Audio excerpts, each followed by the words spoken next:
Ny Timoty faharoa toko fahatelo andininy fahenina folondray no jerentsika an'io.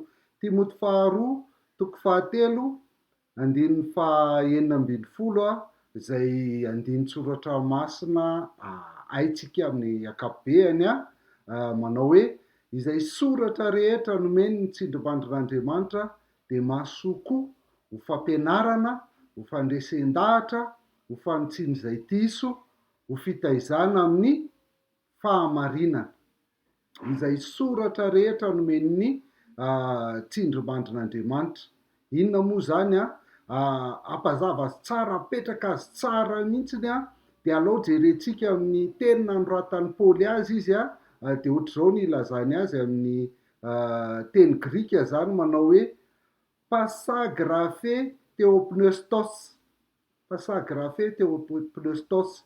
Ny hoe pasa dia rehetra, ny graphe dia soratra, teo Andriamanitra, pneustos tsindrimandry n'Andriamanitra, dia izay no mahatonga ny hoe soratra rehetra nomen'ny ny tsindrimandrin'Andriamanitra.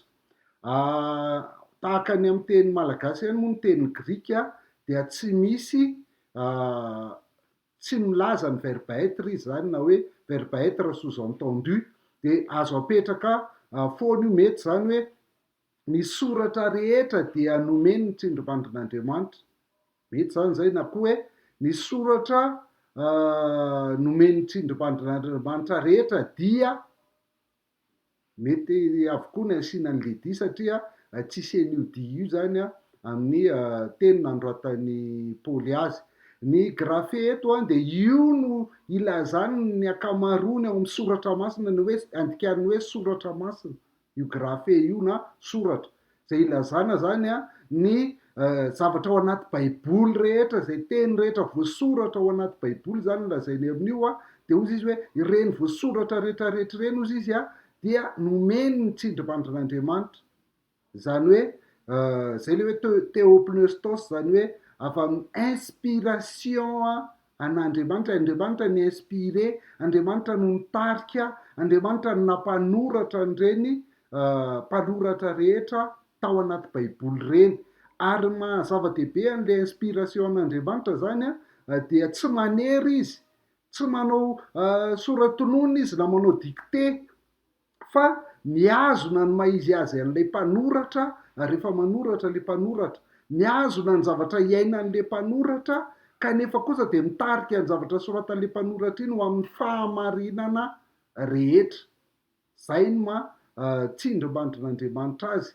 Dia zay mihitsy no mampiseho hoe Andriamanitra dia miteny ary miasa ao anatin'ny tantara, manomboka amin'ny tantaran'ilay mpanoratra sy ny tantara rehetra, tantaran'izao tontolo izao, dia ao anatin'izay Andriamanitra no miasa sy ny miteny zany. Ka zay no ilazantsika hoe ny Baiboly zany dia avy amin'Andriamanitra. Ny Petera faharoa toko voalohany andininy faha 2 dia manazava azy tsara mihitsy hoe tsy nisy faminaniana avy tamin'ny sitrapon'ny olona tany aloha rehetra, fa avy tamin'Andriamanitra no nitenenan'ny olona arak'izay nitondran'ny fanahy masina azy. Hitanareo, ny olona rehetra niteny zany tao anaty Baiboly, nanoratra tao anaty Baiboly, dia avy amin'Andriamanitra io, avy amin'ny tsindrimandrin'Andriamanitra, theopneustos.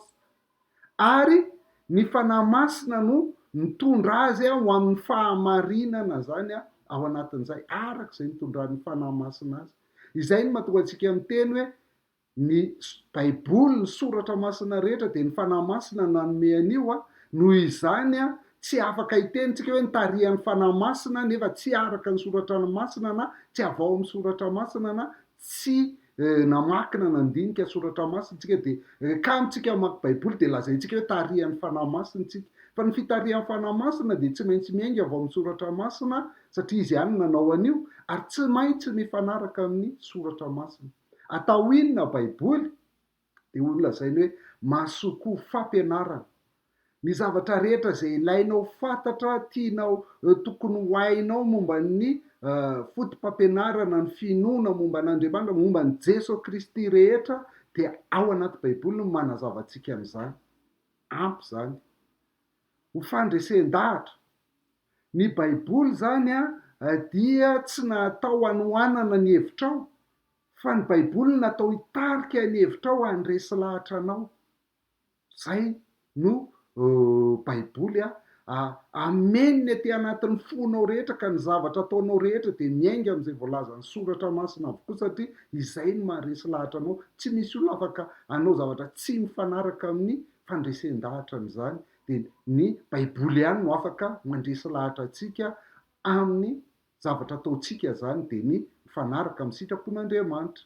Ho fanitsiana izay diso na amin'ny fitondran-tenantsika na amin'ny zavatra inoantsika ka tsy mifanaraka amin'ny hevitr'Andriamanitra, dia ny baiboly no mitarika antsika an'izany hoe tsy mety zany, fa izao ny fisainan'ny soratra masina, de ahitsy mifanaraka amin'izay ny zavatra rehetra zay diso eo amintsika.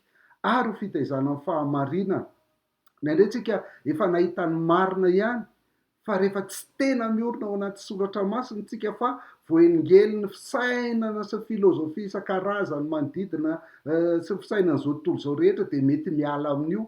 De mba ho hitazomana antsika ao anatin'ny fahamarinana, tsy ho voahenongelina, voahozongozona, ampitambolombolen'ny rivotra ny fampianarana isan-karazany avy amin'ny saim-petsy ataon'ny olona, dia mila ny soratra masina tsika fitaizanantsika ao anaty fahamarinana mba hitoetra tsara ao anatin'ny fahamarinana. Zay avy zany ny ilaina ny baiboly, fa ity indrindrindrindra ny tena zava-dehibe.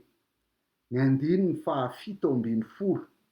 Betsaka ny olona mitarika tsy ilaina fa information fotsiny baiboly, fa ny mankato ny zava-dehibe. Tsy tompoko, ilaina aloha ny mianatra, ilaina aloha ny resy lahatra amin'ny fahamarinana ny tenin'Andriamanitra, ilaina aloha ny ahitsy ny fisainana mba tsy hanaraka ny fisainana zao tontolo zao, ary ilaina iorina tsara ao anatin'ny fahamarinana ny tenin'Andriamanitra tsika, mba haninona ozy izy, mba ho tanteraka ny olon'Andriamanitra, ho ampy fitaovana tsara ho amin'ny asa tsara rehetra. Izay ny antony ilana ny soratra masina, ilaina mahay ny soratra masina aloha ahatonga antsika ho tanteraka na ho lehilahy lehibe, matotra tsara amin'ny fanarahana ny tompo, ary ho vonona tsara amin'ny asa tsara rehetra. Ozy izy ny baiboly mahazatra anareo eto, izy milaza mihitsy hoe rehefa miorina amin'ny soratra masina tsika, ao amin'ny tenin'Andriamanitra tsika, de ampy fitaovana tsara amin'ny asa tsara rehetra. Dikany hoe ho amin'ny asa tsara rehetra de zao hoe ho afaka manao ny sitrapon'Andriamanitra rehetra, satria ny sitrapon'Andriamanitra no asa tsara indrindra. Ho afaka mankato ny tenin'Andriamanitra. Inona zany ny ahafahantsika mankato ny tenin'Andriamanitra, avonina atsika amin'izany, ampy fitaovana atsika amin'izany? Ny soratra masina ihany. Tsy misy afa-tsy ny zavatra voalazan'ny baiboly ihany mitarika atsika hankato. Fa raha olona milaza fa hoe mankato kanefa ny baiboly ary tsy vakiny akory, de inona moa zany no hankatoaviny eo? Tsy afaka mankato isika.